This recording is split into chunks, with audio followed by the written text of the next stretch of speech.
Have you ever heard this argument? Islam can't be violent because I know a lot of Muslims and none of them are violent, so Islam must not have included violence. Well, this confuses cause and effect.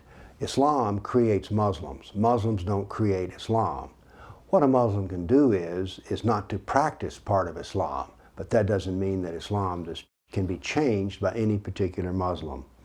So the study of Muslims to learn about Islam I call Muslimology. And you can't really learn anything because you'd have to talk to all 1.5 billion Muslims before you could say, all right, I know what the practice of Islam is. But the practice of Islam doesn't say anything about what the real Islam is. Nothing changes the doctrine. The doctrine includes jihad, and nothing can change that. Just because you know some Muslims who aren't violent doesn't mean that the doctrine of jihad is not there. Now let's be clear about the doctrine of jihad. There are 4 kinds of jihad.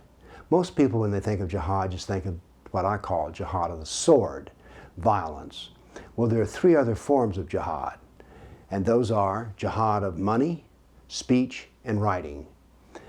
I sat in a mosque in Southern California and watched nearly $20,000 be raised in less than 20 minutes for the purpose of lawfare. That is, using the legal system to harass people such as myself. A lawsuit is launched. There's a lot of money spent on attorneys, but the case never goes to trial. This is lawfare. It is a form of jihad. The Koran is quite clear on this, that those who donate money to jihad derive just as much benefit in Allah's eyes as does those who actually destroy. There's the other form of jihad, is speech. When someone tells you, oh, and they're a Muslim, well, Islam is the religion of peace, that is an act of jihad because it is deceptive. It doesn't include the whole truth. Then we have the jihad of the pen, in which maybe it's just a letter to the editor. So jihad can be practiced 4 different ways. Now let's ask ourselves the question, what is the purpose of jihad? The purpose of jihad is to bring about the Sharia.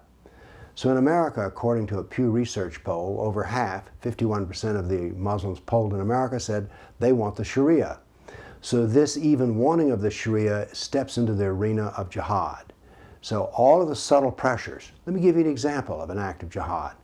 A Muslim at work complains that people are heating up pork barbecue in the kitchen microwave. Well, you see, the smell of the pork offends the Muslim. And so he goes to Human Resources and says, you know, the smell of pork in the microwave is offending me and I want it to stop. And Human Resources issues a directive. It says, okay, henceforth, you can't microwave pork in the company microwave. The complaint about the pork sausage is an act of jihad. So before you say that a Muslim is not practicing jihad, maybe you need to practice and do some study of Islam so that you know what jihad is and what it is not.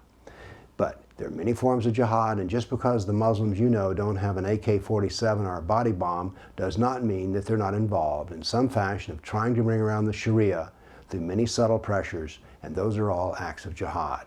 Remember, Muslims don't create Islam. Islam creates Muslims.